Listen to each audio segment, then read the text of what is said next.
시집살이라는 것이 없어진 세대라고들 합니다. 하지만 오랜 세월 동안 익숙해진 것들이 쉽게 변하지 않듯이 어르신들 중에서는 아직 며느리를 쉽게 보시는 분들이 많지요.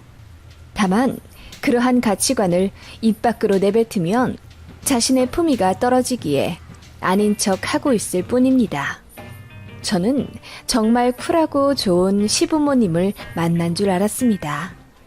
남편과 결혼 준비를 하면서 예물 예단 간섭이 거의 없으셨고 상견례에서도 그저 저희만 잘 살면 바랄 게 없다고 하셨던 분들이거든요.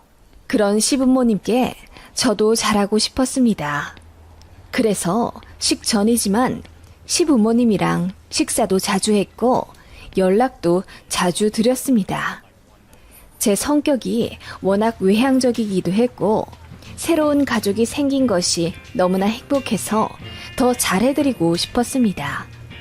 제가 학벌이 좋아 좋은 대학을 나와 괜찮은 기업에 입사했지만 마음에 들지 않아 퇴사를 하고 2년 정도 재취업 준비 기간을 거쳐 전문 자격증을 따고 공공기관에 들어갔습니다. 쉬는 동안 벌어둔 돈을 다 까먹었었고 재취업한 지 2년도 채 되지 않았기에 모아둔 돈이 거의 없었어요. 친정에서도 사정이 있어 제가 결혼할 때 많이 보태주지 못하신다고 하셨기에 저는 딱 3천만 원 들고 와 결혼했습니다. 반면 남편은 저보다는 학벌도 직업도 별로였지만 시댁에서 집을 해주신다고 했어요. 경기도에 3억 정도 되는 아파트를 매매해서 남편 명의로 돌려주셨습니다. 정말 감사하게 받았고 인사 충분히 드렸습니다. 저희 친정에서도 고맙다고 전화를 따로 드리고 100만 원 정도 되는 고급 선물도 따로 해서 드렸으니까요.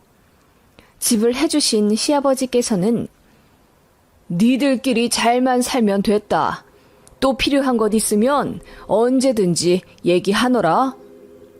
라고 해주셔서 코끝이 찡할 정도로 큰 감동을 받았고 이런 시부모님이라면 저도 딸 같은 며느리가 될 수 있겠다는 자신이 들었습니다.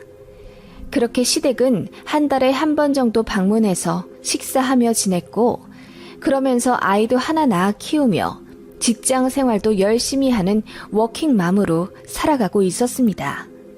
그러던 와중 남편이 지방으로 발령이 나면서 평일에는 혼자 큰 집에서 아이를 키우며 살게 되었죠. 남편의 발령으로 인한 부재가 아마도 모든 문제의 발단이 된 것이 아닐까 싶습니다. 시아버지가 어느 날 저보고 이사를 가는 것이 좋지 않겠냐 넌지시 물으시더군요. 이사요? 전 생각해 본 적이 없는데 왜 그러세요? 아이 내년에 초등학교 들어가야 하는데 같은 유치원 친구들이 많은 학교로 가는 게 아이 적응하기 좋거든요. 그래, 물론 아이 생각하면 옮기지 않는 게 좋긴 하지만 지금 그 큰 집에 너랑 아이 단둘이서 사는데 너무 허전하진 않니? 지금 30평대인데 20평대로 줄이는 게 나을 것 같기도 하구나. 아, 조금 더 평수를 줄여서요? 글쎄요. 같은 아파트 단지에 소형 평수가 있긴 한데 아이 아빠가 3년 정도 후에 돌아올 수도 있다고 하더라고요. 그때 돼서 다시 30평대 구하려면 집값도 그렇고 오히려 더 손해이지 않을까요? 시아버지는 저랑 아이 단둘이 30평대에 사는 게 별로라고 생각하셨는지 작은 평수로 이사가라고 하셨습니다. 남편이 아이의 지방에 터를 잡은 것도 아닌데 몇 년 뒤에 다시 합칠 수도 있는 것인데 굳이 이사를 하는 게 저는 굉장히 비효율적이라고 생각했어요. 게다가 주말에 남편이 올라오고 또 아이 친구들도 가끔 초대하는데 30평 딱 좋거든요. 그리고 둘이 30평대에 사나 20평대에 사나 큰 차이가 없다고 생각했습니다. 그래서 아버님께 제 생각을 말씀드리니 아버님이 굉장히 언짢아 하시더라고요. 그러고 보니 저도 처음으로 제 의견을 어필한 것 같습니다. 그전에는 거의 내내 거리며 시부모님이 원하시는 대로 맞춰드렸거든요. 하지만 이사는 아이 문제도 걸려있기에 아이 엄마로서 저도 제 소신을 굽히고 싶지 않았습니다. 아버님은 제 말이 끝나자마자 얼굴이 벌겋게 달아오르더니 찬물을 들이키시더군요. 그러더니 내가 아무리 생각해도 말이야, 나 같으면 마음에 없는 소리라도 아버님 집 내놓고 작은 데로 갈게요 라고 하겠다 라고 하시더군요. 그 옆에서 시어머니가 크게 당황하시며 아버님을 말리셨고요. 여보, 내가 얘기하지 말랬잖아. 애들 잘 지내면 됐지 뭘. 아니, 그래도 며느리란 사람이 시부모 마음 헤아릴 줄도 알아야지. 너무하잖아. 아버님은 평소에 시어머니 앞에서 저에 대한 불만을 토로하셨던 듯 보였습니다. 저는 정말 이해가 안 가서 아버님에게 그게 무슨 말씀이냐고 물었습니다. 그랬더니 아버님이 호통을 치시며 내가 너만 잘 먹고 잘 살라고 그 큰 집을 해준 것 같으냐? 내 아들도 잘 살으라 집 해준 거지. 그런데 정작 내 아들은 지방 원룸 방 한 칸짜리에서 불편하게 살고 있는데 집 해준 애비의 심정은 어떨 것 같으냐? 라고 하시는 거예요. 그 순간 저는 머리를 한 대 맞은 듯 현기증이 나더군요. 단 한 번도 그렇게 생각해 본 적이 없거든요. 아버님은 남편이 지방으로 발령 난다는 소식을 듣자마자 아들 내외에게 해준 집부터 생각이 나셨던 모양이에요. 저는 그 집에서 산 지 거의 7년이 다 되어가기 때문에 그저 익숙해서 그런 생각을 못했던 거고요. 시부모님께는 충분히 집을 해주신 것에 대한 감사함을 표현하며 살고 있다고 생각했습니다. 그래서 만날 때마다 밥 사드리고 선물 정성껏 골라 드렸던 거고요. 용돈도 적지 않게 드렸다고 생각합니다. 생신 때마다 시부모님 각각 100만 원씩 넣어드렸으니까요. 그런데 아버님이 속으로 그런 생각을 갖고 계신 줄은 정말 몰랐습니다. 아버님은 집도 집이지만 제가 평소처럼 생글생글 웃으며 순정적으로 나오지 않으니 더 화가 나셨던 것 같아요.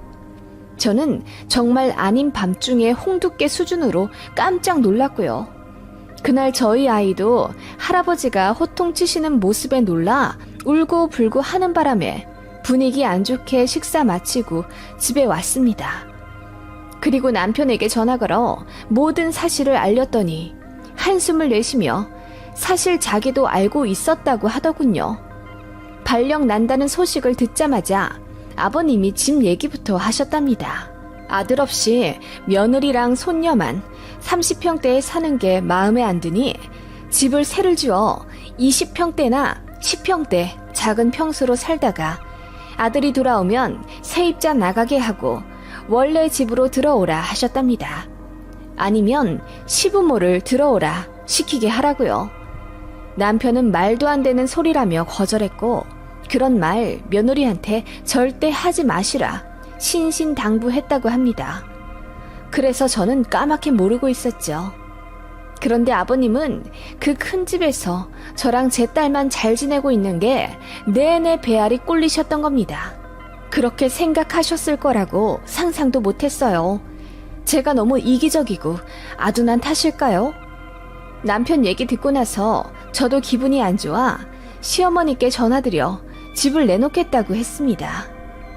그랬더니 어머님이 막 우시면서 그럴 필요 없으니 그 집에서 계속 살으라며 아버님 고집이 대단해 생각을 바꾸게 할 수가 없었다고 하십니다.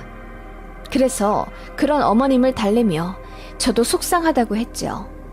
아버님은 며칠 뒤 저에게 장문의 문자로 언성 높인 건 미안하고 그 집에서 계속 살되 시부모에게 조금 더 잘했으면 좋겠다고 하셨습니다. 저는 지금보다 더 잘하는 건 어떤 걸까 깊게 생각해 보았습니다. 지금도 남편 없이 한 달에 한 번씩 시부모님을 뵙고 안부 전하며 생신, 명절도 잘 챙겨드리는데 여기서 더 잘하라는 건 어떤 걸 의미하는 걸까 싶더라고요. 제가 아버님께 전화드려 아버님의 의중이 대체 무엇이냐고 물어봤습니다. 그랬더니 아버님께서 헛기침을 하며 남들은 생일날 되면 며느리가 차려주는 생신상 받는다더라.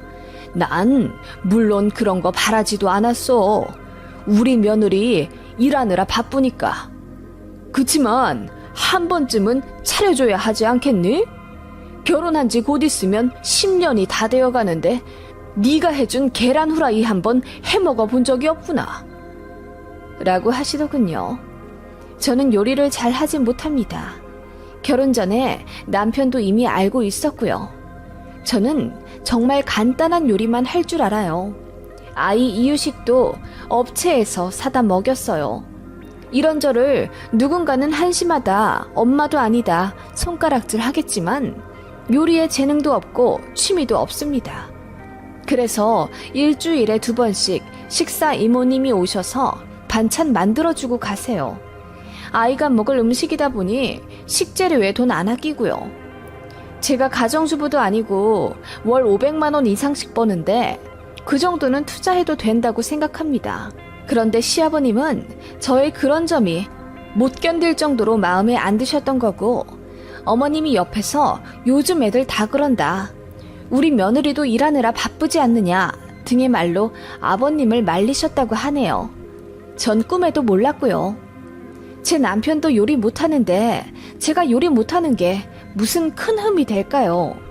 하지만 아버님은 아니셨던 겁니다. 평생을 어머님이 차려주시는 식사로 대접받다 보니 아들이 마누라한테 아침도 못 얻어먹고 가고 며느리가 집에서 요리도 제대로 안 하고 사니 영 못마땅하셨던 거죠. 아무리 용돈을 드리고 찾아뵙고 안부 인사를 드려도 아버님은 그저 제가 요리를 못한다는 이유, 시부모님께 직접 만든 식사를 대접 안 했다는 이유로 마음 한켠에 불만이 있으셨나 봅니다. 솔직히 말해 저도 억울한 면이 있기에 모른 척하면 그만이었습니다. 하지만 제가 지금 살고 있는 집이 아버님이 해주신 집이고 아이가 내년이면 초등학교에 들어가기에 이사는 지금 상황에서 좋은 방법이 아니었습니다. 그래서 이사를 가더라도 2, 3년은 이 집에서 버텨야 했기에 좋은 게 좋은 거라고 아버님 비위를 조금 맞춰드리자 싶더군요. 그래서 몇 주 뒤에 있을 아버님 생신에 제가 직접 요리하겠다 말씀드렸고요. 솔직히 기분 좋게 준비하진 못했어요. 저는 정말 계란 후라이나 간단한 미소된장국 정도만 끓여본 사람인데 어떻게 생신상을 하루아침에 떡하니 준비하겠어요. 그래도 음식을 사지 않고 제가 직접 해보고자 인터넷 열심히 뒤져가며 공부했습니다. 미리 연습도 해보고요. 그렇게 생신 전날 잡채도 해놓고 미리 미역국도 푹 끓여놨습니다. 생신 당일날에는 밀폐 유나베를 하고 소고기도 20만 원어치 사다 놓았습니다. 나물 같은 것도 괜히 샀다가 한 소리 들을지도 모르니 그냥 제가 했어요. 태어나 처음으로 시금치도 데쳐보고 야채전도 해봤네요. 남편은 밤에나 도착한다길래 남편도 없이 그렇게 한상 차려놓고 시부모님을 초대했습니다. 어머님이 엄청 놀라워 하시더군요. 아버님도 이걸 정말 제가 다 했냐며 재차 물으셨고요. 그런데 상을 보시고 좀 실망스러워 하신 듯 합니다. 아버님은 한상 가득 상다리 부러질 정도의 잔치상을 기대하신 것 같았는데 제가 차린 건 가짓수가 그렇게 많지가 않았거든요. 처음으로 해보는 거라 시간이 정말 오래 걸린 것에 비해 나온 결과물은 많지가 않더라고요. 저는 시금치도 2단이나 낑낑거리며 데쳤는데 다 무치고 나니 2주먹밖에 안 되어서 얼마나 놀랐는지 몰라요. 어머님은 저보고 고생 많이 했다, 대단하다 칭찬을 늘어 놓으셨지만 아버님은 그냥 별말 없이 수저를 드시더군요. 그리고 무언가 꼬투리를 잡고 싶어 하신 듯 고기를 굽는 건 쉽지. 그냥 사다가 불판에 구우면 땡이잖아? 어른 생일상에 별로 어울리는 건 아닌 것 같다. 라고 하시더군요. 제가 당황해서 그래도 등급 좋은 소고기로 20만 원어치나 사온 거라고 했더니 돈이 문제가 아니라 정성 문제라고 하시더군요. 네 시어머니는 가족 생일날 되면 전날부터 고기 재워다가 갈비 해주고 그랬다. 갈비가 얼마나 어려운 음식인지 아니? 구울 때는 또 탈까봐 몇 번이나 뒤집어줘야 하는데. 아, 갈비요. 생각도 못 해봤는데 갈비는 정말 자신이 없더라고요. 자신이 없는 게 아니라 성이 문제인 거지. 그래도 뭐 수고했다.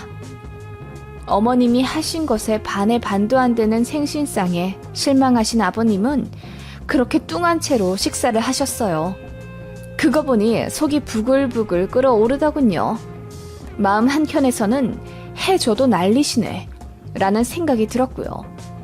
그래서 저도 기분이 안 좋아 표정을 굳히고 있으려니 아버님이 저더러 한 소리 했다고 삐졌냐 하시더군요. 그래서 저도 나름대로 열심히 준비한다고 했는데 안 좋은 소리만 하시니 기운이 빠졌다고 했어요.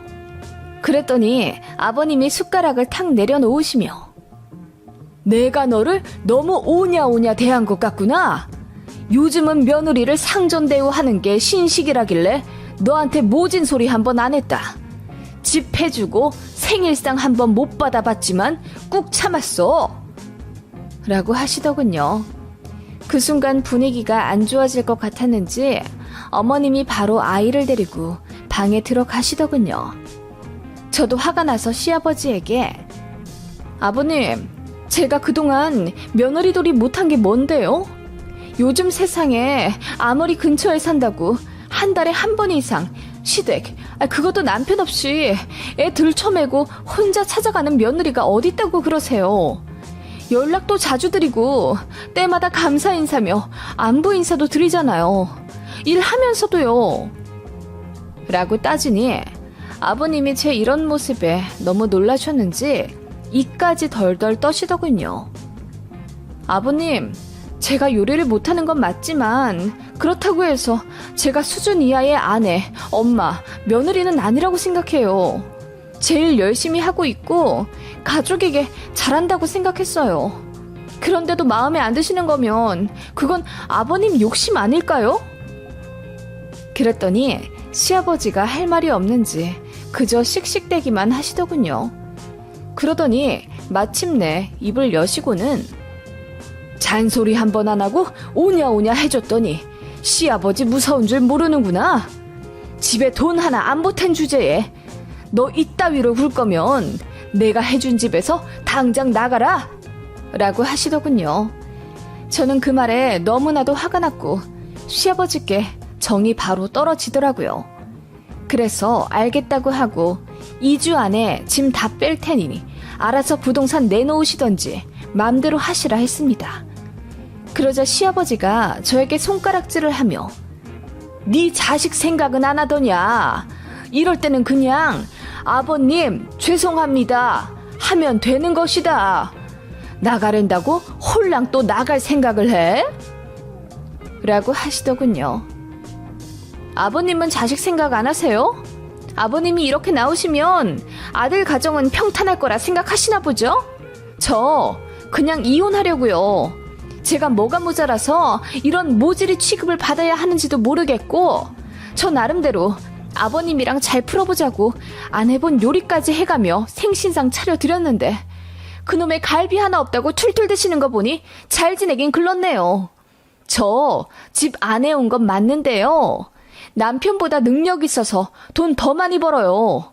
그러면서 아이케어 혼자 다 하고 시부모님께 도리하며 살았다고요.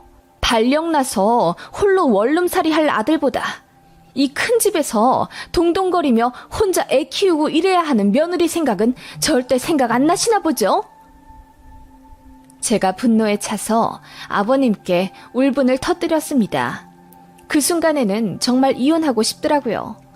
그랬더니 제 말에 아버님이 온몸을 사시나무처럼 떨며 황당해 하시더군요. 저는 그대로 이사갈 준비해야 하니 시부모님께 나가시라 했습니다. 어머님은 아버님을 향해 원망스런 잔소리를 하시며 우셨고 아버님은 가만히 서 계시다 나가시더군요.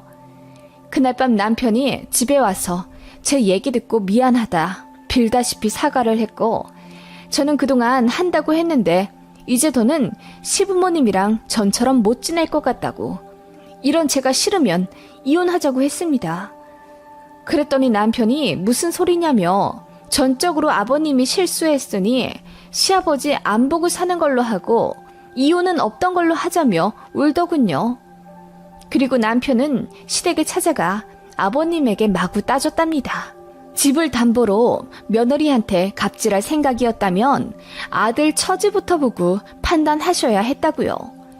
자기가 마누라보다 잘난 것도 없는데 이렇게 잘하는 아내, 며느리, 엄마가 어딨냐며 아버지 때문에 이혼당하면 절대 용서 안 한다고 엄청 대들었다더군요.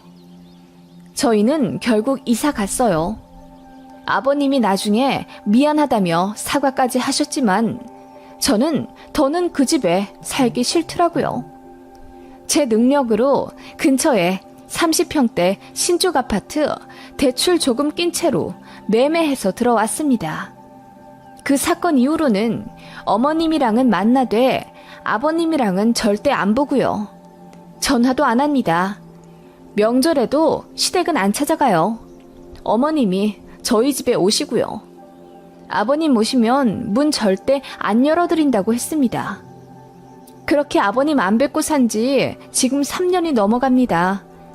이런 제가 매몰차다 하실 분들도 계시겠지만 저는 너무 속 시원해요. 아버님은 거의 화병이 나셨다고 하더군요. 괜히 한번 푸닥거리해서 잘난 며느리 기 좀 죽여보려고 했는데 실패하셨으니까요. 남들은 시어머니한테 시댁 갑질 당한다던데 시아버지 갑질이 더 상처가 되는 것 같아요. 아이의 회복도 안 되고요. 앞으로도 아버님한테 며느리 돌이 할 일은 절대 없을 것 같네요. 잘해드려도 욕을 먹으니 그냥 안 하고 사는 수밖에요. 여러분은 어떻게 생각하시나요? 안녕하세요. 5살 딸아이 데리고 이혼 강행한 40대 초반의 여자입니다. 지금은 이혼한 지 5년이나 흘렀고 아이는 무럭무럭 커서 초등학교 4학년이나 되었어요. 저 역시 운이 좋게도 자리를 잘 잡아 지금은 월 500만 원 정도 벌며 잘 살고 있습니다. 어린 딸아이가 아빠 없이 자랄 환경이 걱정되지만 전 남편의 인성을 생각하면 참지 않고 새 출발한 게 차라리 다행이다 싶어요. 사건의 발단은 친정엄마 생신날이었지요.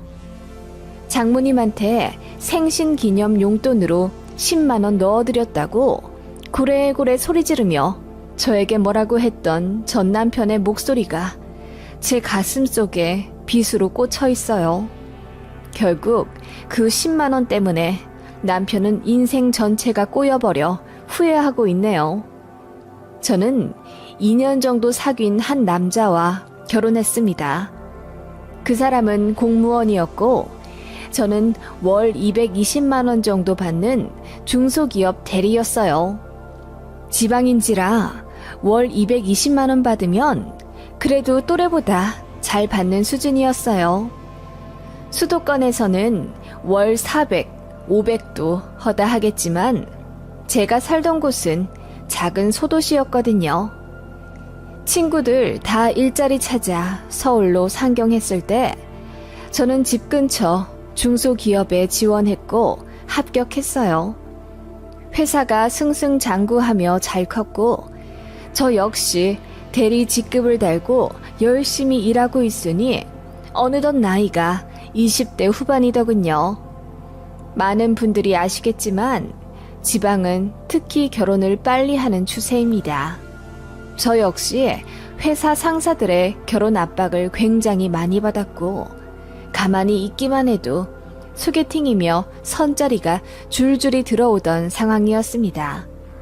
그즈음 엄마도 제가 혼자 있기보다는 짝을 찾길 바라셨고, 저는 무료한 지방 생활에서 재미나 찾아볼까 싶어 한 달에 2번 소개팅을 하곤 했습니다. 이상하게 하는 연애마다 3달을 못 넘기던 저였는데, 우연히 소개팅 자리에 나온 그 남자는 제 마음을 다 빼앗아 버리기에 충분한 매력을 갖고 있었죠. 그래서 사귀게 되었고, 딱 1년 8개월째 되던 날 결혼식을 올렸습니다. 공무원이긴 하지만 안정적인 직업에 끌렸다기보다는 제가 그 사람을 참 많이 사랑했던 것 같아요. 왜냐하면 그 사람은 늦가기 합격생이라 모아둔 돈이 없었고, 오히려 학자금 대출이 아직도 남아있는 상황이었어요. 반면에 저는 착실하게 돈 모아 현금 4천만 원에 아반떼 차량까지 하나 갖고 있었거든요. 게다가 당시 월급으로 따지면 제가 조금 더 많았어요. 그리고 결혼하고 나서도 쭉 맞벌이를 할 생각이었으며, 제가 다녔던 회사도 작지만 비전 있는 회사였기에 저 역시 발전 가능성이 있었죠. 대기업, 약사, 돈 많은 자영업자들도 소개받았었지만, 제가 그 남자를 선택한 건 그만큼 그 사람과 같이 있으면 재미있고 행복했기 때문입니다. 무엇보다 저를 끝까지 존중해주고 아껴주리라는 믿음이 있었고요. 결혼할 당시에는 거의 제 돈으로 다 했지만 당연하다 생각했습니다. 남편이 모아둔 돈이 없으니까 어쩔 도리가 없었으니까요. 내가 공무원이 늦게 됐으니 어쩔 수 없는 거지. 그래도 나랑 살면서 미치지는 않을 거야. 나중에 연금도 같이 쓸 텐데 뭐. 나중에 자기가 내 연금 나보다 더 많이 써. 남편은 그렇게 이야기하며 너스레를 떨었죠. 저는 그게 남편이 괜히 미안하고 고마워서 그렇게 표현한 줄 알았습니다. 그래서 저도 좋은 게 좋은 거라고 생각하며 넘어갔지요. 그렇게 결혼 비용과 가전 가구 등을 제가 모은 돈으로 해결하고, 집은 남편 명의로 대출받아 아파트 전세에서 시작했어요. 1억 2천 정도 되는 24평 소형 평수였고, 나중에 멋진 우리 집 꼭 장만하자는 약속과 함께 설레는 시작을 했습니다. 집 장만을 목표로 돈을 좀 모을 생각이었기에 아기는 신혼 3년 정도 즐긴 후 갖기로 계획했었죠. 하지만 이 무슨 운명의 장난인지 허니문이 생겨버렸어요. 남편이 굉장히 난감해 하더라고요. 은근히 지우자는 식으로 말을 해서 싸우기도 했었습니다. 저는 어찌되었건 소중한 생명이고 낳아서 지지고 볶더라도 키워야 한다는 입장이었는데, 남편은 지금 아이 낳아서 키우면 우리 돈 하나도 못 모아. 우리 이사 가야지. 30평대로 가기로 했잖아. 너랑 나 아직 젊어서 조금 더 있다가 낳아도 돼. 현명하게 생각해야지. 라고 하며 저를 설득했어요. 하지만 양가 부모님들도 아이가 일단 생겼으면 무조건 낳아야 한다고 설득해서 결국 낳기로 했습니다. 남편은 자기 말을 안 들었다는 이유로 저에게 많이 화가 났습니다. 그래서 남들은 임신하면 남편이 과일도 깎아주고 밥도 차려준다고 하지만 저는 그런 게 전혀 없었어요. 먹고 싶은 게 있다고 하면 돈 얘기를 하며, 내년에 애기한테 들어갈 돈이 얼마나 많은데 지금 아껴둬야지. 먹고 싶은 게 있어도 좀 참아야 하지 않겠어? 라고 하더군요. 그게 너무 기가 막혀서 제가 울고불고 했더니 그제야 자기 카드 건네주며 먹고 싶은 거 사라고 하더군요. 그것도 선심 쓰듯이요. 얼마나 치사하던지. 그래서 먹고 싶은 게 생기면 그냥 제 카드로 긁어 사 먹었어요. 참, 왜 네 카드, 제 카드 이야기가 나오냐면, 저희는 생활비를 반반 나눠 썼습니다. 아파트 대출이자는 정확히 반 나눠 매달 입금했고, 공과금, 마트 장 보는 비용과 생활용품 사는 것들은 각자 월급에서 100만 원 정도 빼서 공용 통장에 넣었어요. 그래서 남는 건 저축했고요. 그렇게 각자 월급으로 부모님 용돈이랑 쇼핑이나 친구 만나 쓰는 비용으로 하자고 한 거죠. 바보 같았지만 남편이 그렇게 해야만 돈이 모인다고 빡빡 우겨서 그렇게 했습니다. 제가 임신하고 나서 땡기는 음식은 마트에서 장 보고 난 이후라 개인 용돈에서 써야 한다고 하더군요. 알뜰하고 계획적인 남편의 모습이 생활력 있어 보여서 결혼을 한 건데, 남편은 결혼하고 나서도 실리만 추구하고 있으니 정이 떨어지기 시작하더군요. 그렇게 임신 8개월쯤 되었을까? 예정일보다 빨리 배가 아파졌어요. 그래서 병원에 갔더니 벌써 자궁문이 열리기 시작하니 빨리 입원해야 한다더군요.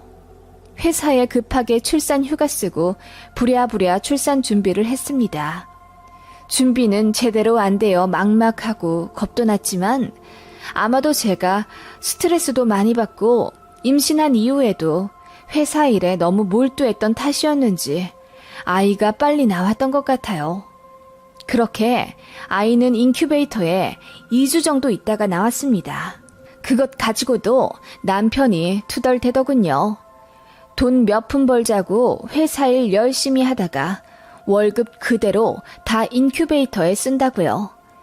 그거 듣자마자 제가 병원에서 사람들이 있건 없건 소리치며 따지니 사람들도 제 남편을 경멸스럽게 보더라고요. 그제서야 좀 창피한지 입 다물고 있던 남편이었습니다. 그 정도의 짠돌이인데 조리원은 어떻게 했냐고요? 네, 바보 같지만 제가 모아둔 돈으로 들어갔습니다. 남편이 조리원 비용 아깝다고 친정 엄마한테 가 있으라더군요. 저는 신생아 케어는 간호사들한테 맡기고 싶으며 엄마도 손목 관절이 안 좋아 부담드리고 싶지 않다고 했어요. 그래도 남편은 원래 친정엄마가 딸 조리해주고 그러는 거 아니야? 내 주변 보니까 다 그런 것 같던데? 라고 하더군요. 그래서 제가 그래, 그런 케이스도 있긴 한데 우리 엄마는 상황이 어렵다고. 그리고 그렇게 친정 들어가 조리하면 몇백씩 드리고 나오던데 우리는 엄마한테 얼마 드릴 수 있어? 라고 묻자 남편이 돈 얘기는 생각 못했던 건지 당황하며 무슨 딸이랑 엄마 사이에 돈을 주고받냐고 하더군요. 친정 엄마의 노고는 생각도 않고 그저 쓰는 돈이 아까웠던 남편이었던 겁니다. 그래서 조리원 2주에 220만 원 제 돈으로 결제했더니 그건 아무 말 안 하더군요. 지금 생각해도 머리에 스팀이 오르네요.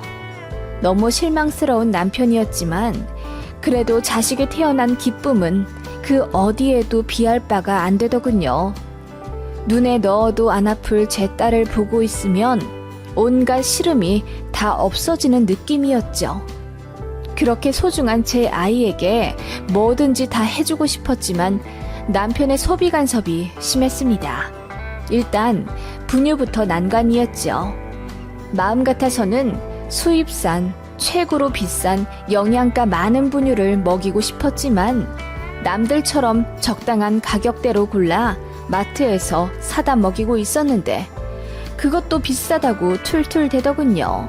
알고 보니 완전히 모유수유하지 않는다는 게 불만이었던 거죠. 제가 전 양이 많지 않아 혼합, 그러니까 분유랑 수유를 번갈아 가며 아이에게 주고 있었는데 제 능력이 부족해서 안 나가도 될 돈이 나간다고 생각했던 겁니다. 나중에 부부싸움 하면서 알게 되었죠. 그리고 기저귀 값도 아껴야 한다며 굳이 중고로 사오려고 하더군요. 아이에게 맞는 게 있는데 그런 건 생각도 안 하고 그저 싸면 좋다고 생각해서는 남이 쓰다가 안 맞아 내놓은 봉투 다 뜯어진 것도 5,000원에 사오더라고요. 보니까 이미 오염되어 있어 찝찝한 것들이었어요. 이런 거에 돈 아끼고 싶냐고 화를 내며 따졌더니 다 저 때문이라네요. 모유만 잘 나왔어도 괜한 분유값에 돈 쓰지 않았을 거잖아. 그리고 여자가 모유 수유하면 더 빨리 회복한다더라. 네가 그러니까 골골대는 거잖아. 빨리 회복해서 회사 나갈 생각을 해야지. 지금 나 혼자 아파트 대출금 이자 갚고 있는 거 안 보여? 가뜩이나 애 낳고 카드값도 장난 아닌데 나만 발 동동거리는 거지? 남편은 그렇게 모진 소리를 아무렇지 않게 하더군요.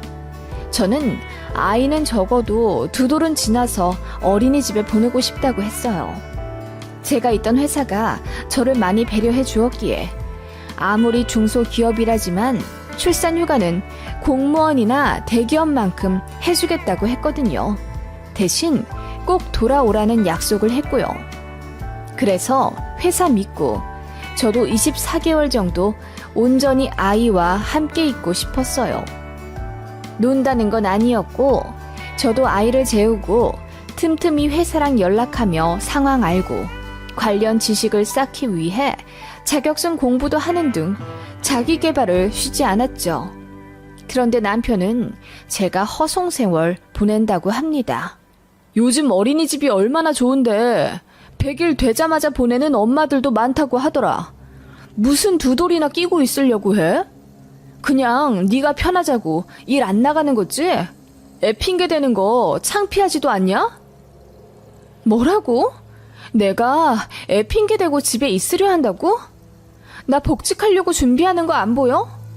애한테 지금 가장 필요한 건 엄마야.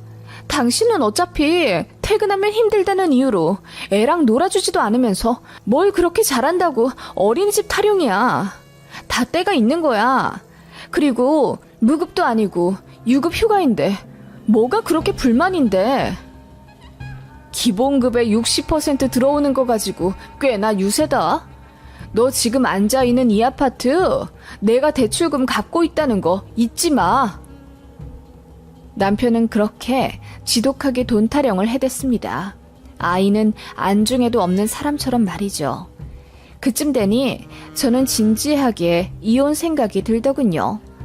아이가 아빠를 좋아해서 가슴이 찢어질 뿐이었습니다. 정작 그렇게 좋아하는 아빠라는 인간은 자기 입에 들어가는 딸기도 아까워서 마트 가면 값싼 바나나만 사오는 사람인데요. 처참한 기분이었고 더러워서 당장 회사에 나가고 싶었지만 아이를 생각해 참았습니다. 이렇게 소중하고 어여쁜 어린 딸을 조금 더 옆에 끼고 말도 가르치고 사람 구실 더 잘하면 어린이집에 보내고 싶었습니다.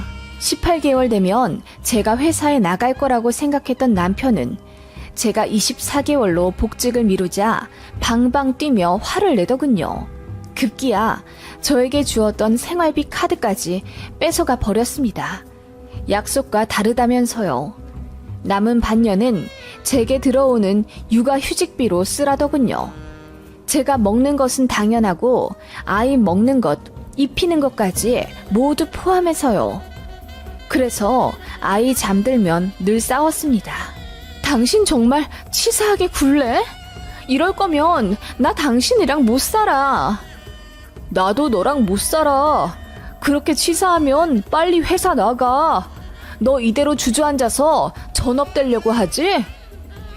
그 말에 제가 욱해서 세게 나갔습니다. 그래, 전업주부 하려고 한다. 왜? 이혼이라도 하게? 뭐? 전업주부?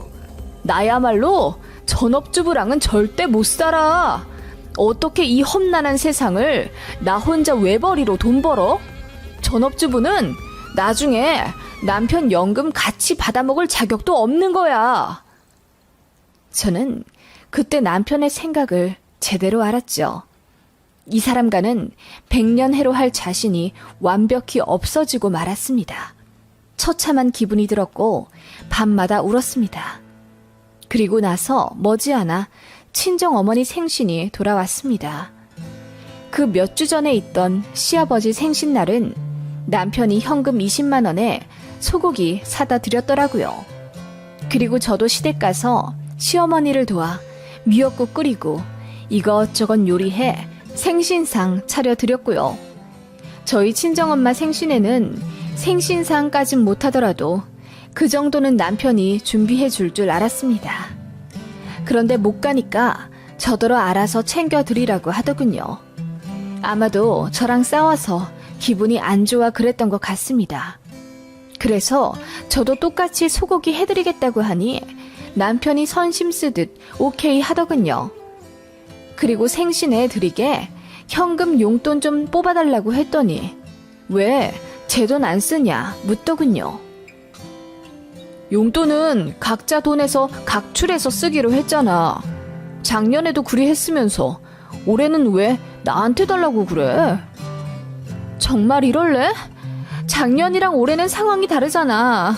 내 육아휴직 급여로 아이 간식도 겨우 사는 거 몰라? 나 돈 하나도 없다고. 그거야 네가 판 무덤이지. 그러니까 누가 전업주부 하래? 장모님한테 드릴 돈 없어. 뭐라고? 당신 정말... 저는 너무 어이가 없어서 눈물이 주르륵 흐른 채로 남편에게 화를 냈습니다. 일단 친정에 가긴 가야 했기에 그럼 10만 원이라도 달라고 했어요. 그랬더니 피식 웃으며 제가 돈을 빼돌릴지도 모르니 장모님 계좌에 직접 넣는다고 하더군요.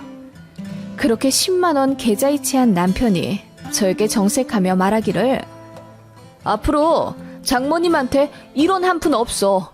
아쉬우면 나가서 일해. 알겠어? 라고 하더군요. 저는 더는 이 인간과 같이 살아야 할 이유를 찾지 못하겠더라고요. 제가 육아휴직 내고 집에서 논 것도 아니고 내내 아이 보며 집안일하고 퇴근한 남편 위에 저녁까지 차려주는데 어떻게 이런 취급을 할 수가 있나요? 심지어 전업주부 한다는 제 거짓말에 대놓고 식충이에 남 취급까지 한다니 참을 이유가 없었죠. 네가 그러고도 인간이냐? 내가 남이 애 낳았어? 네 애야, 네 애. 그리고 내가 해주는 밥 처먹으면서 전업주부는 친정에 용돈 드릴 자격도 없다고? 네가 이 정도로 또라이인 줄은 절대 몰랐다. 이혼하자. 제가 그렇게 이야기하자 남편은 제가 자존심 상해 홧김에 이혼 얘기한 줄 알고 피식 웃더군요. 하지만 저는 그날 바로 친정 가서 엄마께 울며 모든 것을 이야기했습니다. 죄송하지만 이혼해야 할 것 같다고 당분간 친정집에 들어와 살아도 되겠냐 물으니 엄마도 펑펑 울며 참지 말라고 하셨어요. 이럴 때 쓰라고 아빠가 유산을 남겨준 거라며 이혼해도 아이랑 같이 살 집 하나 해줄 순 있으니 걱정 말라 하시더군요. 그렇게 저는 집으로 돌아가지 않았습니다. 대신 협의 이혼 서류를 그 인간 사무실로 등기부냈죠. 남편은 제 서류를 받자마자 전화를 걸어 이게 무슨 경우냐, 당장 돌아오라 노발대발 하더군요. 저는 시부모님께도 모든 사실을 알렸습니다. 남편이 절약하고 꼼꼼한 줄은 알았는데 지 새끼 낳은 부인한테도 일이 짜게 굴 줄은 몰랐다고 구구절절 이야기했더니 시어머니가 창피하다며 우시더군요. 아버님은 얼굴 시뻘개지며 뒤로 넘어가려 하시고요. 그리고 제 앞에서 남편 불러서 마구 두들겨 패시더군요. 저는 그런 거 보려고 시대건 게 아니라고 했습니다. 어차피 제 마음은 정해졌고 이제 양육권과 양육비 협의만 하려고 온 거라 시부모님 도움이 필요하다고 했죠. 양육비 얘기가 나오자 남편 눈빛이 돌변하면서 저한테 돈 한 푼 주기 싫으니 양육권을 가지겠다 하더군요. 전업주부가 무슨 돈으로 애를 키울 거냐 하길래 제가 푸하하 웃으며 내가 왜 전업주부를 해? 이혼하려면 당연히 일해야지. 나 복귀하기로 했어. 라고 했더니 남편 얼굴이 불그락 푸르락 하더군요. 그 인간은 끝내 이혼에 협조 안 해주더군요. 그래서 소송 걸었습니다. 양육비를 한 푼도 안 주겠다고 난리치길래 골치가 아팠는데 그간 제가 열심히 아이 키우고 가사일하며 성실히 가정 꾸린 증거, 남편이 돈으로 스트레스 주며 양육에 비협조적이었던 점들을 모두 내세워 당연하지만 양육권 가져왔고 양육비는 월에 50만 원으로 산정받았습니다. 위자료는 1,600만 원 남짓 받았고요. 이혼 소송 중간에 집 계약도 끝나서 제가 살던 집주인에게 연락해 그 집을 아예 매매했어요. 어차피 복귀했으니 제 이름으로 대출도 잘 나왔고 위자료와 또 엄마가 얼마 도와주신 돈이 있어 가능했습니다. 이혼하면 아빠도 없어질 텐데 환경까지 바꾸고 싶지 않아서 살던 집을 그대로 매매했습니다. 제가 이 집을 샀다고 하며 남편 얼굴에 매매 계약서를 보여주자 얼굴이 허옇게 질리더군요. 그렇게 집장만 한다고 박하게 굴더니 나 먼저 집장만 해서 배알 좀 꼴리겠네? 그리고는 전 남편에게 네 더러운 짐 가지고 당장 나가라고 소리쳤죠. 그러자 전 남편이 그제야 후회하는 듯 가짜는 눈물을 흘리며 저를 설득하려고 하더군요. 우리 꼭 이래야 했니? 서로 감정 싸움이 길어져 이혼하게 된 것 같아. 지금이라도 늦지 않았으니 다시 시작해보자.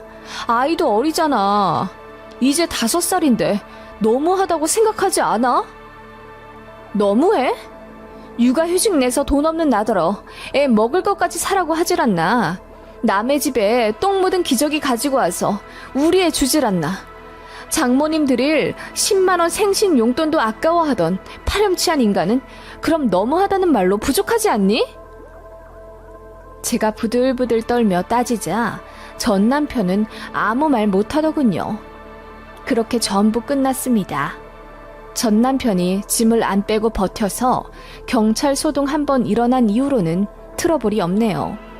시어머니는 저에게 미안하다며 아이 생일이나 어린이날 핑계로 아이 통장에 100만 원씩 넣어주시고요. 저도 조부모 사랑은 외면하기 어려워 1년에 2-3번씩 전시댁에 가긴 갑니다. 전 남편은 아이 만날 때마다 울더군요. 후회가 막심한지 눈빛에 도끼도 사라졌고요. 행색도 빈곤한 게 누가 봐도 처참히 이혼당한 호래비 같더군요. 반면 저는 회사에 잘 복귀해서 영업도 잘 따내고 승승장구하며 잘 지내고 있고요. 아이도 문제없이 잘 크고 있습니다. 결혼에 있어서 배우자를 제대로 선택하지 못한 후회가 크지만 이혼이라는 후회 없는 결정을 했기에 이제 참된 행복을 느끼고 있습니다. 전 남편은 지 고집대로 살다가 결혼 생활 실패한 게 여기저기 소문이 다 나서 아마 재혼은 힘들 것 같네요. 그렇게 후회하며 살았으면 좋겠지만 또 아이의 아빠이다 보니 마냥 불행을 바랄 수도 없는 노릇이군요. 제 이야기 들어주셔서 감사합니다. 모두 행복하시길 빕니다. 안녕하세요. 날씨가 많이 따뜻해졌는데 산책은 자주 하고 계시나요? 저는 이제 항암 치료 막바지인 제 친정 엄마를 모시고 산이고 들이고 많이 나간답니다.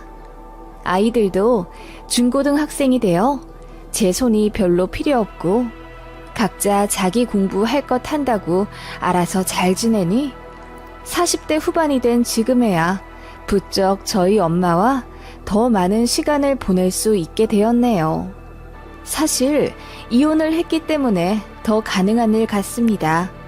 이제 저를 귀찮게 하고 힘들게 하는 남의 편과 시댁이 없어졌기 때문입니다. 친정엄마가 편찮으셔서 그간 많이 심적으로 힘들었지만 항암이 잘 되어서 완치를 코앞에 두고 있으니 이제 엄마 모시고 행복한 시간만 보냈으면 좋겠습니다. 암 환자 친정엄마와 제 남편과의 이혼이라 많은 사연이 있을 거라고 추측하실 겁니다. 저는 참 기막힌 결혼 생활을 했습니다. 3대째 유명한 식당을 운영하는 어느 집안의 외동아들과 선을 보았는데 그게 제 불행의 씨앗이 될 거라고 상상도 못했네요. 저희 집은 많이 가난했어요. 친정아빠가 돈 사고만 내내 치다 저 20살 되던 해 돌아가시고 빚만 남기셨습니다. 그런데 그게 다 친척들한테 빌리신 돈이라 어떻게 모르는 척 하기도 어려웠어요. 그래서 저랑 저희 언니 그리고 엄마 셋이서 열심히 갚아 나갔습니다. 그러다 보니 대학생활 하면서도 친구들이랑 많이 못 어울려 지냈고 남들 다 꾸미고 화장하는데 저는 늘 소박한 차림이었습니다.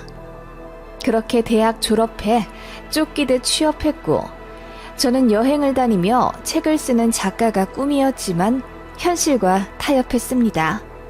월 250만 원 남집 받으며 200만 원을 친정 엄마에게 보냈어요. 언니도 마찬가지였죠.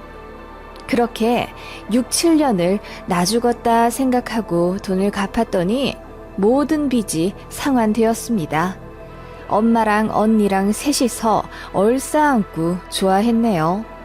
그중 이제 좀 살겠다 싶어 남들처럼 연애도 하고 놀러도 다닐까 싶었지만 저에겐 친구도 패션 센스도 없었습니다.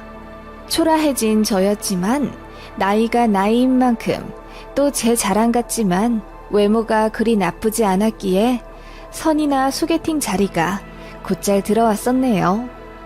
그렇게 몇 번 이 남자 저 남자 소개받아 만나게 되다가 부자라는 전 남편을 만나게 된 거죠.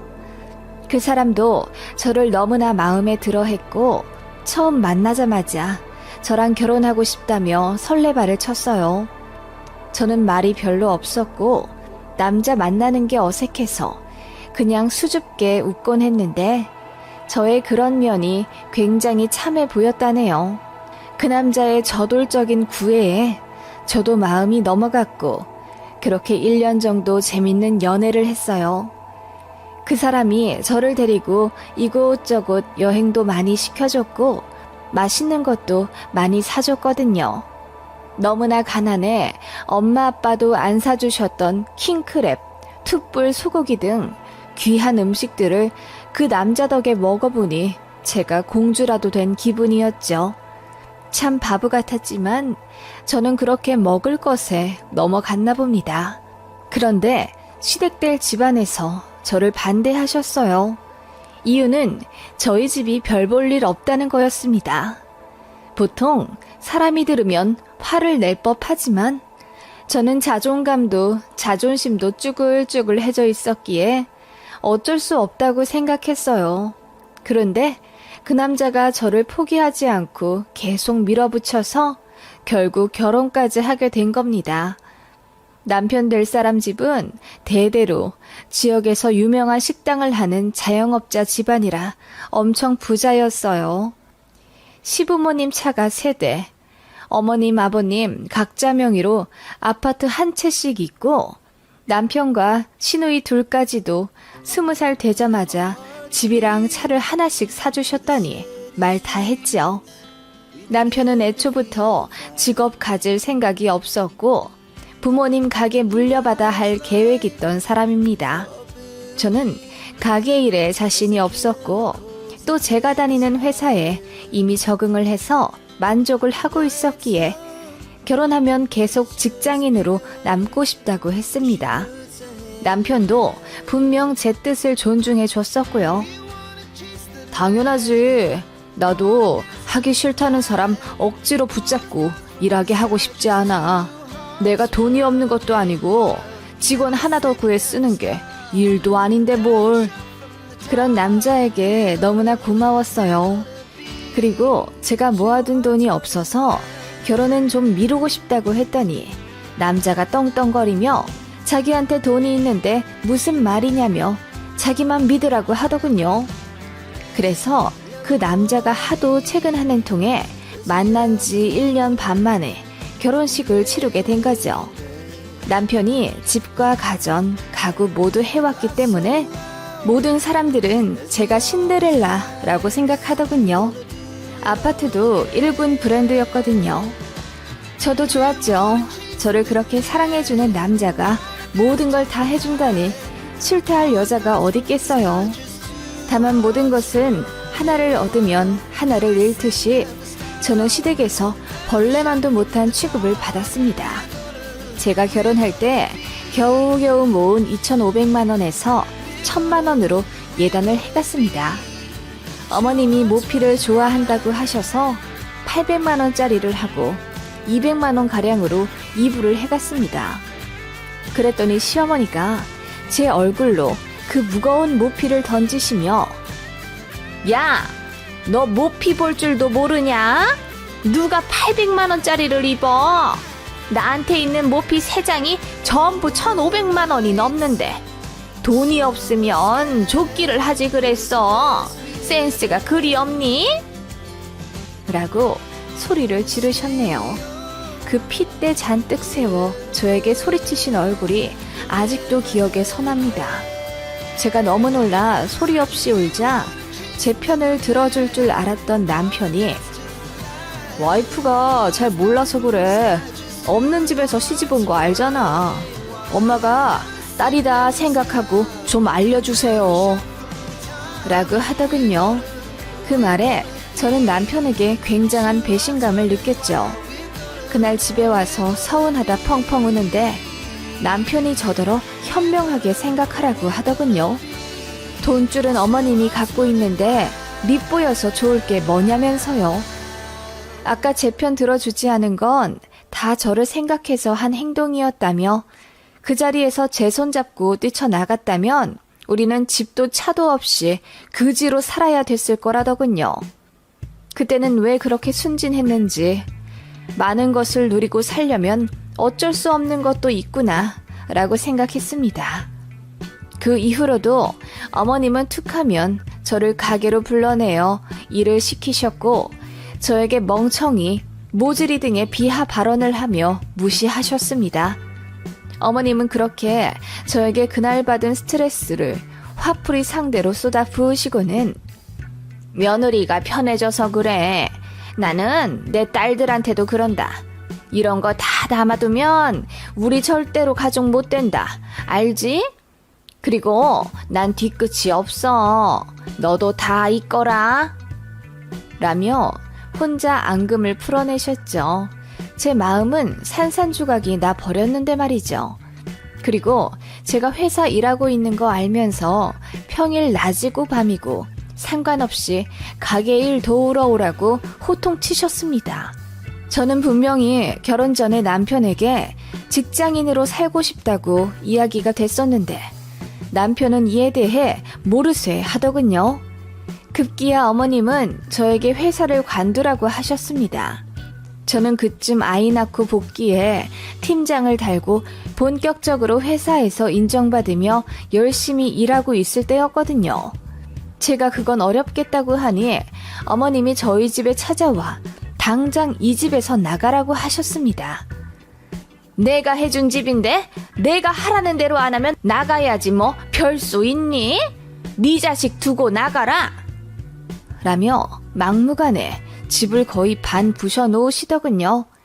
그때 아이가 너무 놀라 울면서 경기를 했고 제가 남편에게 제발 좀 말려달라고 했지만 남편은 우리가 시댁에 얹혀 사는 입장이기 때문에 어머님 말을 들어야 한다고 했습니다. 그리고 저에게 무릎 꿇고 빌며 제발 회사 관두어주면 안 되겠냐고 하더군요. 월급보다 돈을 더 받을 수 있는데 왜 멍청한 짓을 하냐며 아이도 있는데 저더러 이기적으로 굴지 말라더군요. 결국 회사 관뒀습니다. 관두고 시댁 가게도 오며 몇 년 지내고 있었는데 남편이 슬금슬금 저에게 가게를 맡기고 본인은 빠지더군요. 저는 남편만 믿고 회사를 관뒀는데 이제와 본인은 제가 있으니 다행이라며 골프 치러 다니고 친구 만나고 반백수로 살더군요. 저는 시부모님이랑 같이 가게 하면서 시집살이 엄청 당하며 고생하고 있는데 말이죠. 그래서 근 10년간은 남편이랑 사이가 굉장히 안 좋았습니다.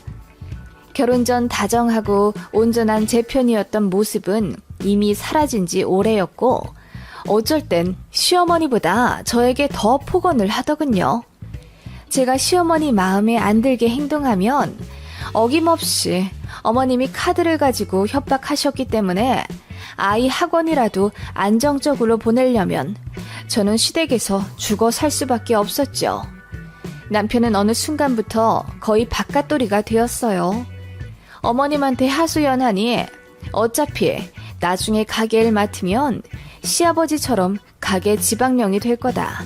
지금 많이 놀아두라 그래라 라며 아들 편을 들더군요.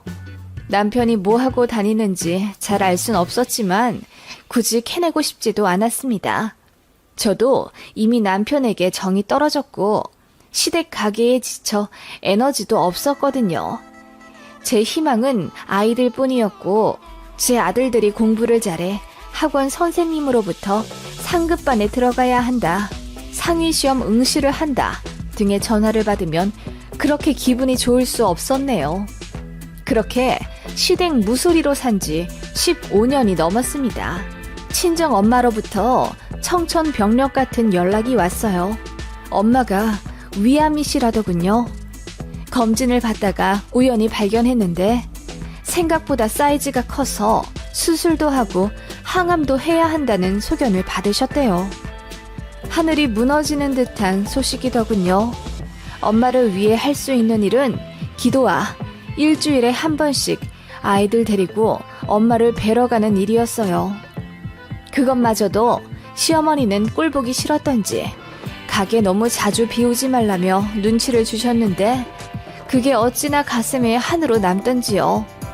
그렇게 3개월 정도 지났을까? 시부모님께서 당신들도 건강검진을 좀 받아봐야겠다며 병원에 가셨는데 시어머니 역시 갑상선에 뭔가 보인다는 소견을 받았습니다. 그래서 정밀 검사를 했는데 어머님 역시 암이시더라고요. 남편이 얼굴이 시뻘개지도록 숨도 제대로 못 쉬고 울더라고요. 그런 모습 처음 봤습니다. 온 집안이 슬픔에 잠겼지만 그 분위기도 잠시 시부모님은 가게를 쉴 수 없다며 저에게 맡아달라고 했습니다. 어머님은 치료도 받아야 하고 이제 쉬엄쉬엄 해야 할 것 같으니 저더러 시어머니처럼 가게 사장 역할을 해달라고 온 가족이 부탁하더군요. 저는 그건 힘들다. 아직 애들 중학생이라 손도 많이 가고 친정엄마도 항암 치료하셔서 자주 들여다 봐드려야 한다고 했습니다. 그랬더니 남편이 벼락같이 화를 내면서 야, 너 우리 엄마 덕 보고 편하게 살았으면서 어떻게 이러냐? 우리 엄마 암이라는데 어떻게 이렇게 모르는 척을 할 거야? 라고 하더군요. 그러면서 저더러 가게를 맡아 할 건지 시어머니 병간호를 할 건지 하나를 정하라고 하더군요. 저는 정말이지 시댁 가게에서 일하는 게 너무 힘들었습니다. 그렇다고 보상이 있는 것도 아니었죠. 제가 옷이나 가방 사는 것도 일일이 어머님 허락을 받아야 했기에 쇼핑조차 못했는걸요. 게다가 남편 본인조차 가게 일에 대해 아무것도 모르고 하려고 하지도 않으면서 저에게 강요하는 게 너무 어이가 없었죠. 그래서 당신이 이 집 아들이니까 당신이 맡아서 하라고 했더니 알겠으니까 시어머니 병간호를 맡으라고 하더군요. 대신 우리 엄마 옆에서 24시간 내내 붙어 있어. 우리 엄마가 먹고 싶다는 거 다 해다 드리고 심부름 전부 해. 가게 일 안 할 거면 이거라도 해야 하지 않겠어? 당신 정말 너무하네. 나 지금까지 결혼 생활하면서 단 하루도 성실하지 않은 적이 없었어. 시집살이, 집안일, 당신이랑 애들 뒤치다거리 다 했는데 지금 이런 취급 뭐야? 그리고 우리 엄마도 암 환자인 거 잊었어? 시어머니만 암 걸리셨냐고. 야, 우리 엄마가 너한테 얼마나 잘해줬는데 그걸 시집살이라고 하냐? 네가 일을 못하니까 엄마가 잔소리 좀 할 수 있지. 너는 예전부터 느꼈지만 너무 꽁에 있어서 탈이야. 남편은 저에게 그렇게 이야기하며 시어머니 병간호 안 할 거면 이혼하자고 하더군요. 저 대신할 여자 널리고 널렸다면서요. 그 말 듣자마자 저도 머릿속에서 이성의 끈이 툭 끊기는 느낌이 났습니다. 내가 왜 이런 수모를 당하며 결혼 생활을 이어가야 하나 정신이 번쩍 든 거죠. 그래, 이혼하자. 나도 이런 생활 이제 그만하고 싶어. 제가 그 말을 하자마자 남편이 피식 웃으며 어디 한번 해보라고 하더군요. 저는 그날 이후 정말 변호사 사무실에 찾아가 바로 이혼 소송 준비를 했습니다. 그러자 시어머니가 노발대발하면서 자기 암 걸렸는데 이럴 거냐고 난리를 치시더군요. 어머님, 저희 친정어머니도 암 걸리셨는데 어머님 하나도 신경 안 쓰셨잖아요. 심지어 저더러 친정엄마 본다고 자주 자리 비우지 말라고 눈치까지 주실 정도였는데 어머님 몸속에 있는 암이랑 우리 엄마 몸에 있는 암이랑 다른 건가요? 제가 냉랭히 얘기하자 시어머니가 깜짝 놀라시며 말도 제대로 못하더군요. 저는 다 이야기했습니다. 결혼해서 제가 얻은 건 집 하나뿐이었다고. 심지어 그 집은 제 명의도 아닌 어머님 집이고 매일 두 발 뻗고 편히 쉰 적이 단 한 번도 없는 집이라고 했습니다. 저는 결혼 생활 내내 시댁을 위해서 일했고 모진 소리 참아가며 무소리처럼 살았다고 했죠. 모든 증거가 있으니 법이 알아서 해줄 거라고 차분하게 얘기했더니 어머님이 덜컥 실감이 나셨는지 제 손 붙잡고 빌더라고요. 너 없이 가게를 어떻게 하니? 너도 알잖니? 우리 아들놈 장사에 소질 없는 거. 저에겐 가게가 문제가 아니고 제 인생이 걸린 문제입니다. 시어머니는 그제야 저에게 미안하다며 사과하셨고 남편도 뒤늦게 겁이 났는지 저에게 한 번만 봐주면 안 되겠냐 반성했다. 이혼만은 참아달라 빌더라고요. 저는 그대로 이혼 소송 진행했습니다. 그리고 진행하며 알게 된 사실이 있었죠. 바로 남편이 외도를 했다는 점이었네요. 솔직히 밖에서 뭐 하고 다니나 궁금은 했는데 알고 싶지 않았다는 게 맞았다는 것 같아요. 집안일에 가게일에 너무 지쳤었거든요. 그런데 남편은 제가 시댁 가게에 매달려 살고 있을 때 5살 연하의 유부녀를 만나고 다녔더군요. 그 여자의 남편에게 그 사실을 알렸습니다. 그리고 제 남편은 그 여자 남편에게 사정없이 맞았습니다. 시어머니가 그 꼴 보고 뒤로 넘어가시더군요. 그렇게 모든 자료 제출해 이혼 소송에서 2년 만에 이겼습니다. 위자료 3천만 원에 그동안 시댁에서 일했던 값을 시급으로 매겨 2억 정도 추가로 받아냈어요. 그리고 양육권과 양육비를 아이 한 명당 40만 원, 총 80만 원 받기로 했습니다. 그렇게 저는 아이들 학교 근처에 전세로 아파트를 얻었고 친정엄마를 모셔왔어요. 그리고 살뜰히 간호하며 항암 치료 받으시게 했죠. 그렇게 엄마는 모든 치료를 이겨내며 저의 간호를 받으며 많이 나아져 가시고 계세요. 지금 벌써 이혼한 지 2년이 흘렀는데요. 큰아이는 고3인데 아마 우리 학교에서 최고 좋은 대학교에 갈 듯하네요. 둘째도 공부에 소질이 있고요. 전 남편과 그 집안의 근황은 들을 때마다 놀랍더군요. 일단 전 시댁 가게가 망했습니다.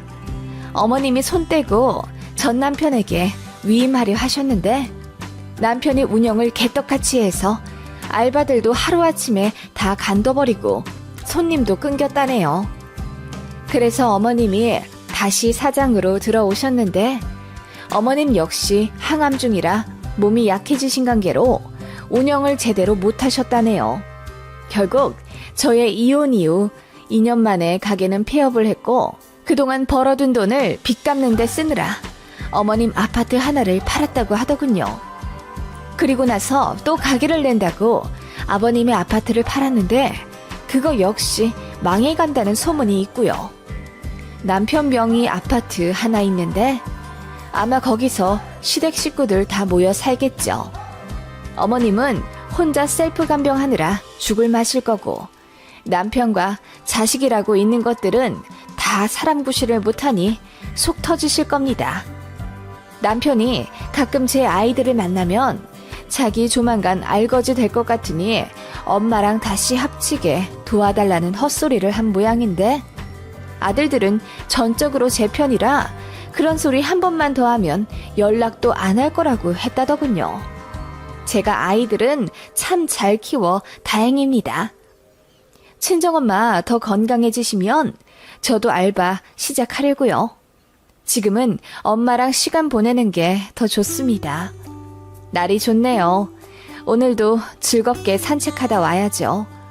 여러분도 모든 근심을 끊어버리시고 행복한 나날들 되시길 바랍니다. 이다.